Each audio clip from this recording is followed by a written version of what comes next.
Here's the Wendy's race menu as we continue to follow the race for the NASCAR Winston Cup Championship on NBC and TNT. Short track in Martinsville, Virginia next Sunday. That'll be some fun. Then the high-speed mile-and-a-half at Atlanta, Rockingham, North Carolina, and out to the Valley of the Sun in Phoenix. All coming up over the next 4 weeks. NBC and TNT. We are coming to a full green flag. Good. Very good. NASCAR Race Control passing word to the teams to tighten up the field and have a good formation start. Lights are off on top of the pace car. We're about to complete lap number 5. 329 to go, and much to the delight of a large crowd here in Charlotte today, the green flag's about to fly on the UAW GM Quality 500.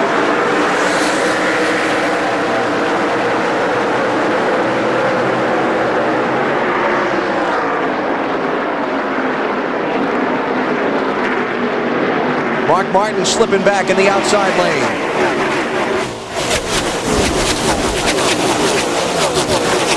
Probably being a little careful. Sound like a good plan to me. Here's where these guys have to be careful. Getting out of 4. Right there. See that real damp right there. Another thing you don't want to do is clip the grass, Benny. You see guys do that during the race. Today, you do not want to clip that grass because it is very wet down there. Yeah, that's not grass. That's mud primarily. I hate to see anybody that gets in there today. Stacy Compton, the 49 car, saw him come to pit road in the pace laps, or actually the green and yellow flag period. Clutch and bell housing problems on that car. It's back in the garage. This is 4th place we're watching. Jarrett, Jamie McMurray to the inside of Mark Martin. Tony Stewart leads, Jimmy Johnson is 2nd, and Rusty Wallace is 3rd.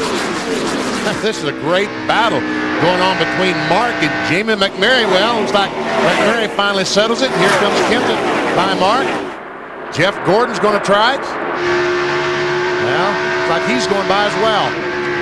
Jamie McMurray driving that 40 car, 26-year-old from Joplin, Missouri. Had been signed by Chip Ganassi team to run their 3rd entry next year, but with the season-ending injury to Sterling Marlin suffered a couple of weeks ago, he's gotten a head start on his Winston Cup rookie apprenticeship. I almost said Wookiee apprenticeship. Wookie. That wouldn't be good. Star Wars.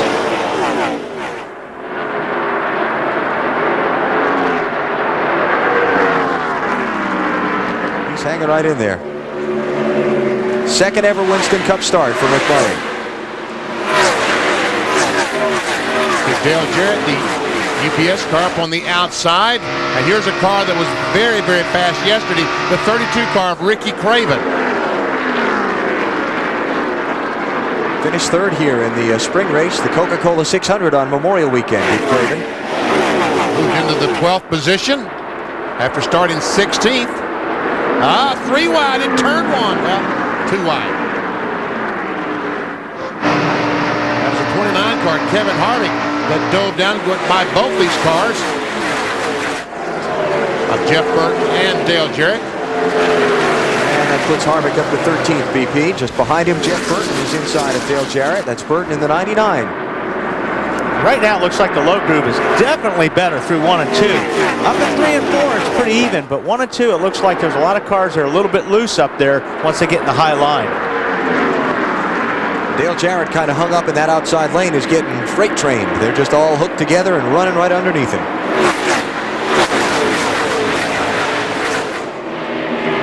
And that car on the outside of the 77, I think, is John Andretti.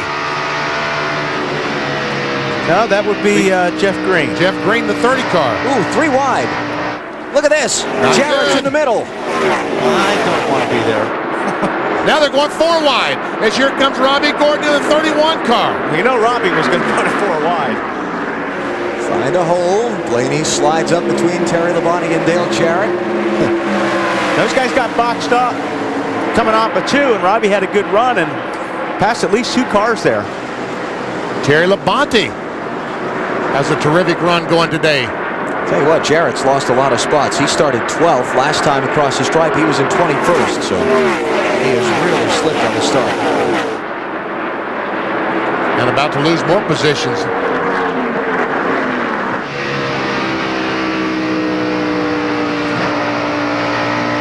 Up ahead of these guys, both Matt Kenseth and Jeff Gordon have gotten through Jamie McMurray. And here's Dale Jr. looking to the outside of Bill Elliott. I started to say something was wrong with Bill's car, but he eased up to let these guys go down in the corner and not make them go in there two, but on the outside, two abreast. Well, one thing too, Benny, if you get off of 4 and you slip a little bit off of 4, you lose a lot of momentum, and that could have happened where those two cars passed them down the straightaway. Everybody, without exception, I talked to in the garage this morning. Well, one of the Sunday morning things when you walk around the garage, you pick people's brains about who they thought in last practice had a strong car. Everybody mentioned that 8 car this morning. And we talked to Tony, hey, the 48 car is not a slouch because guess what? He is closed up on the back bumper of Tony Stewart. Sponsor wars. We've got a battle of the hardware stores going on in turn 1. Well, the 20 car looks like it got in better.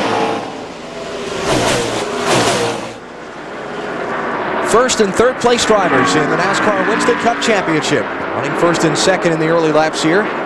Stewart never won here before, though he did finish second in this race 1 year ago. Jimmy Johnson dominated the Coca-Cola 600 in May, led 263 of 400 laps, and he's going to go to the point early.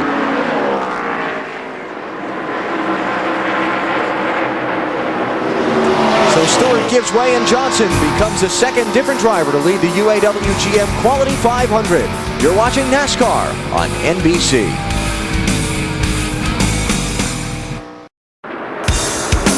NBC's coverage of the UAW GM Quality 500 is brought to you by UAW GM, assembly line to finish line, teamwork wins. By Viagra, ask your doctor if Viagra is right for you. By Lowe's Home Improvement Warehouse, Lowe's, improving home improvement. And by UPS, official delivery company of NASCAR. We want to race the truck. People love the truck. A sponsor's dream, Jimmy Johnson in the Lowe's Home Improvement Warehouse Chevrolet, leading at Lowe's Motor Speedway. Probably can make it better if he won the race, but we're a long way from settling that. Just joining us, some 3 hours delayed by rain. We are just underway, only 23 laps complete. Here's our Old Navy race fact, and this one surprised me. Dale Earnhardt was the only driver to lose the NASCAR Winston Cup Championship lead in Charlotte's fall race. He had led Rusty Wallace by 75 points coming into the day. He finished last with a broken camshaft. Rusty took over the lead with an 8th place finish and went on to score the championship. 1989. Speaking of Rusty, Rusty's coming. Yes, he is. We see him there right behind Tony Stewart. And it looks like that right now that Stewart and Rusty both are maintaining the distance between Jimmy Johnson and themselves. Boy, Tony's car gets in the corner really good, but picks up a push, it looks like, as soon as he gets on the throttle. Let's slip back a little bit, watch the race for 12th place. Ricky Craven in the 32, trying to hold off Jeff Burton in the 99. Now, Jeff told me yesterday when I asked him about his Winston Cup car, he said it wasn't really fast, but he says this car just maintains its speed. Every single lap is clicked off the same lap time. So he was pretty confident a lot of cars were going to come back to him. Check the right side of that 99 car.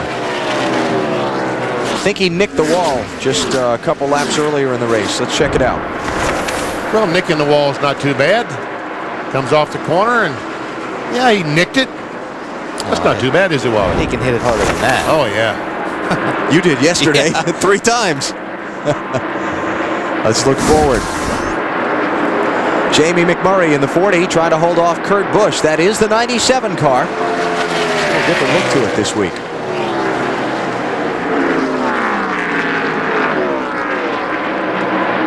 And I like the yellow. Just when you're used to seeing the black, it takes a minute to get used to. I talked to Jimmy Finley, the crew chief for Kurt Busch this morning in the garage area, and seemed to be very confident about their car and how well it was going to do today.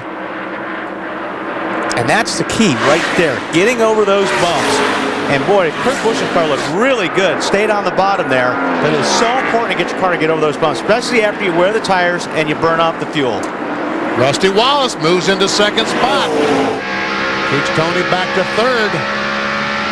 Back in black this weekend for Rusty Wallace. The old black paint scheme that he had so much success with in the mid-90s. And Tony, as he said yesterday, is keeping that car right on the bottom of the racetrack all the way around. NASCAR Winston Cup Manufacturers Championship with 6 races to go. That one is pretty close too. Chevrolet only 19 points back. Both Ford and Chevrolet, 10 victories. And how that works, the manufacturers get points based on the finishing position of their highest car in the race. Watch Rusty goes in the corner, has been letting the car drift up. Hey, that's the highest I've ever seen Tony in this corner. Well, I think Rusty went up there the lap before, and Tony was down low. I think he's thinking about what you guys talked about. Yeah, he said he'd do it once or twice. Yes, maybe he's paying his debt. If you heard about that BP was all over him about the fact that he never runs the high line. He loves to hug that white line, and Tony said he'd run a couple laps up high just to get Benny off his back. I think he did that because Rusty had passed him, and he was trying to follow the line that Rusty was running. Yeah, that's what you do when you get past.